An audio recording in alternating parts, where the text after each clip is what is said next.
Have you ever felt like you're not able to connect with your audience online as much as you are in person? Maybe you've been selling at art markets and craft fairs for a while now, and that's going really well, but you really want to transition your business to be online. You want to sell more via e-commerce, but there's a disconnect. In this video, I'm going to share 3 secrets that will help you bridge that gap and help you create a brand that will feel just as authentic whether you're online in your e-commerce space or at an in-person event.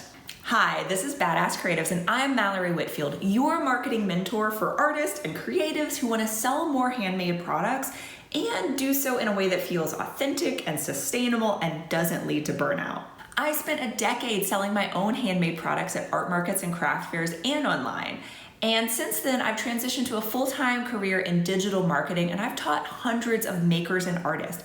I'm a frequent speaker at events like Craftcation Conference. I've been a former adjunct professor at Tulane University's School of Professional Advancement, and I've worked with plenty of artists in my program, the Badass Creatives Marketing Accelerator.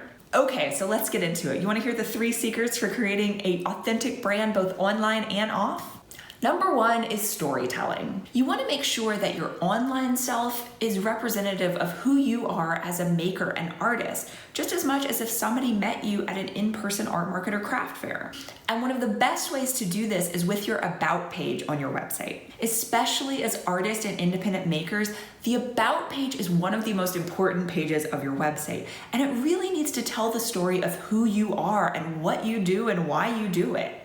One mistake that I see a lot of handmade artists make is not having an About page or not having much of a story there at all. There's no pictures of them as an artist. There's no idea for a person who's never met you at an in-person event. They just find you via your website. They have no idea who you are, and they don't have that human connection. And that human connection really is why we buy things from artists and independent makers.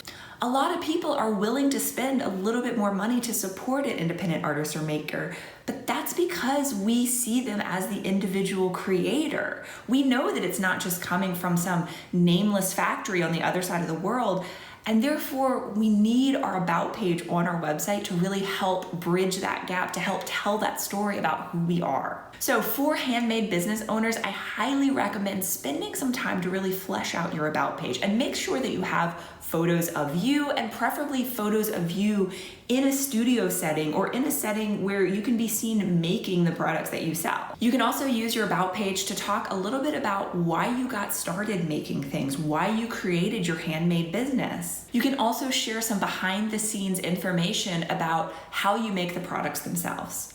Now, this might also be a separate page of your website, but either way, it's important to tell the stories about who you are as a maker and how you make the products that you make. Social media can also be a great place for this type of storytelling and to help you bridge that gap and create that connection with your customers. Some of the social media tools that can be especially great for this are things like TikTok, Instagram Reels, Instagram Stories, things that are quick and easy. They sort of value that connection, they value authenticity, and it doesn't have to be perfect, and you can make it really quick. And a lot of times these things will just sort of disappear very quickly too. Don't be afraid to show the real you. Don't be afraid to be a little bit vulnerable. Open up, show the behind the scenes. That's the magic. That's what people want to see when they're buying from handmade artists. My second tip is creating a consistent and cohesive visual story, whether you're at an in-person event or on your website. Your brand doesn't have to be perfect right out of the gate,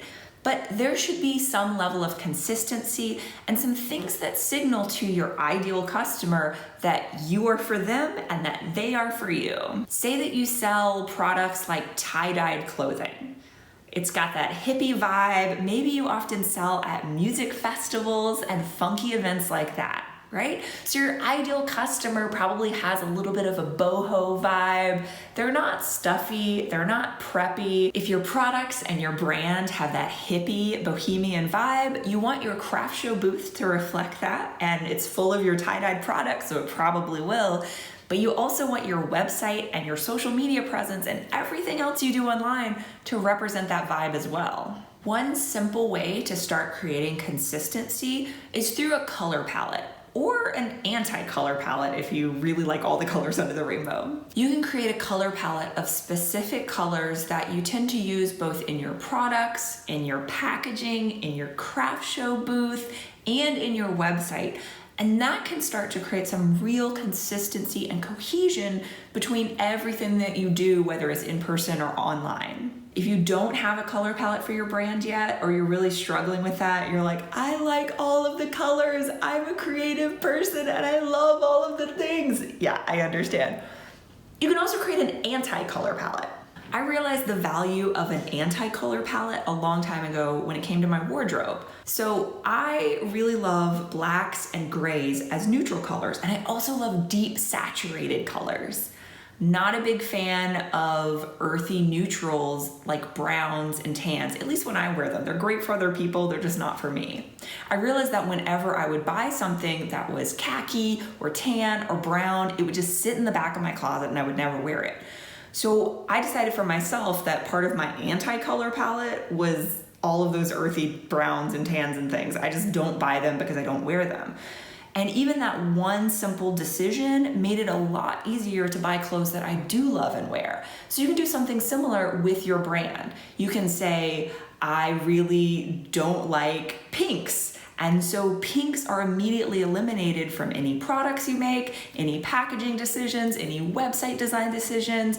It's one less thing to think about. And my third tip for creating an authentic brand, both online and off, is continued contact.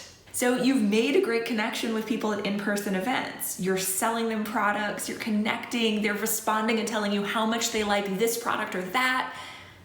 You want to continue that conversation online as well. And the best way to continue this conversation is to get their contact information. And that largely means your email marketing list. Email marketing is so important for your business because at the end of the day, social media is great, but y'all remember MySpace? Social media platforms and algorithms can change and come and grow, but email is a way to directly reach your customer.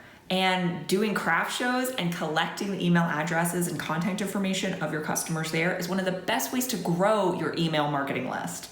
Now, back when I did craft shows regularly, I just used a simple notebook and pen to collect the information from my customers. Just let them write down their name and email address, put it in when you get back home. These days, there's lots of other tools to collect people's email addresses though.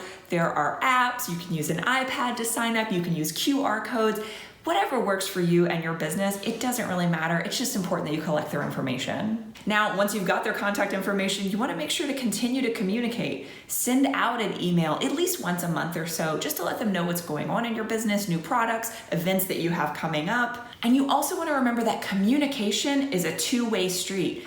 Just like you should be talking to your customers, telling them about your product, sharing your story, you also want to listen to your customers. Speaking to your customers, really listening to your customers and what they're telling you, what they do and don't like about your products, what they think about your pricing, and all sorts of other things.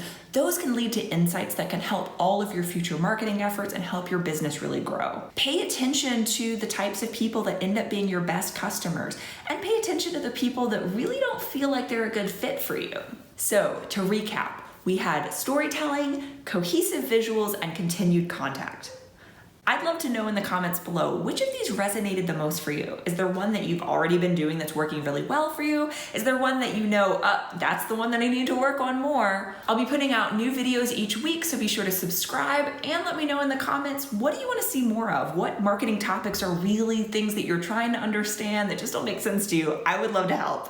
You can also go to badasscreatives.com to learn more about my program, the Marketing Accelerator, and apply. I'll see you in the next video.